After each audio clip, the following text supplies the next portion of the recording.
5 साल पे होता है और ये चुनाव कुछ खास एक अलग तरीके का है।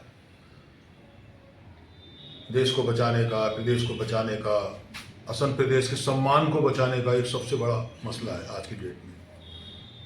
तो मैं उस सिलसिले में यहाँ आया था और मैं आपको खुद इंट्रोडक्शन करा देता हूँ। इनको आप पहचानते होंगे। ये डिस्ट्रिक्ट प्रेसिडेंट है समाजवादी पार्टी कछार में। ये मजुल शहीदुल आलम लश्कर और ये है Debashish Ghosh vice president and one mister Abhijit Paul, ये है वाइस प्रेसिडेंट। और बहुत जल्दी आपको एक अभिजीत नाम के सज्जन दिखाई देंगे जो हमारी पार्टी में कहीं खड़े दिखाई देंगे इस कछार डिस्ट्रिक्ट से। और मेरे को तो आप लोग जानते हैं, महावीर सिंह नाम है मेरा, ex national secretary and incharge north east. लंबे समय से मैं आता जाता रहा हूँ और जब से पार्टी फॉर्म हुई है मैं तब से इस पार्टी में हूँ और लगातार मेरा असम का ही ज़्यादा रहता है। तो अभी जैसा कि चुनाव चल रहा है तो आना ही है और यहाँ बड़ी मजबूती के साथ समाजवादी पार्टी उतर रही है। बीच बीच में कमजोर भी रही है। ये संगठन हमारा कहीं ना कहीं हमारे लोग पूरे प्रदेश भर में है।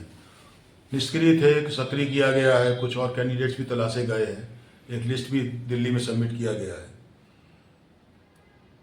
तो चुनाव में हम लोग इस तरीके से जाएंगे।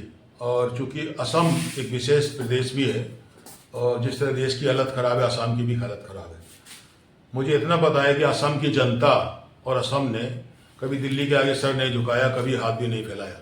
लेकिन आज की डेट में असम की वो स्थिति है, एक ऐसा व्यक्ति सरकार में बैठा हुआ है जिसने आप कह सकते हैं कि असम के सम्मान को दिल्ली के आगे गिरवी रख दिया है, जो कभी नहीं हुआ। तो ये सबसे बड़ा बात है कि जब सम्मान ही नहीं रहेगा तो आदमी का क्या बचेगा। उसके बाद में देश का जो माहौल बनाया गया है अलग अलग तरीके से, कभी ये लफ्ज़ इस्तेमाल किया, मैं तो बोलने से भी शर्म करता है ऐसे लफ्ज़ को। सांप्रदायिक माहौल जिस तरह का लोगों की निगाह में दिखाई दे रहा है, हम भी महसूस करते हैं, पूरा देश प्रदेश महसूस करता है, तो उससे भी देश को बचाना है। दूसरा जो अनएम्प्लॉयड प्रॉब्लम है, जो हमारा नौजवान है, अगर नौजवान सड़कों पर गिरेगा, पढ़ा लिखा होने के बाद में, अनपढ़ तो घूम सकता था, काम नहीं, आप कहेंगे काम नहीं, पढ़ा लिखा घूमेगा, देश कहाँ जाएगा? तो देश तो गड्ढे में चला जाएगा। आपको याद नहीं, आज़ादी कितनी मुश्किल से मिली है। हम लोग देश की आज़ादी को ऐसे नष्ट होने देंगे? एक आदमी चाहेगा, वो सोचेगा मेरे बाप की जागीर है, ये हिंदुस्तान चलेगा? नहीं चलेगा। जनता चुप नहीं बैठेगी। बिल्कुल ठीक उस तरह असम की जनता भी आज मन बना चुकी है कि सरकार को अगर मौका मिल जाता तो वो कल भी हटा देती, लेकिन डेमोक्रेटिक सिस्टम है तो चुनाव के माध्यम से हटाती है। तो चुनाव आ रहा है, तो उसी में हम लोग तैयारी कर रहे हैं। सीधी है कि हम लोग अलायंस में जाएंगे और आप देखेंगे अभी बहुत जल्दी आसाम से मैं सबसे पहले अलायंस का कैंडिडेट समाजवादी पार्टी का डिक्लेयर होगा, वो मैं अभी आपको बताऊंगा कौन आने वाला है। तो हम लोगों की स्ट्रेटेजी तो साथ में ये भी कि हम यूथ को आगे सबसे लेके आएंगे, महिलाओं को लेके आएंगे, मजदूरों के लिए। समाजवादी पार्टी का एक पहले से एक विचार रहा है, तो उसी को लेके हम लोग यहाँ भी जाएंगे। यहाँ तो बड़ा सांप्रदायिक मामला माहौल बना के रखा हुआ है सरकार ने, उसके खिलाफ भी खड़े होंगे। बेरोजगारी आसाम में तो घर घर में उद्योग होता है, खासकर कपड़े बनाने का।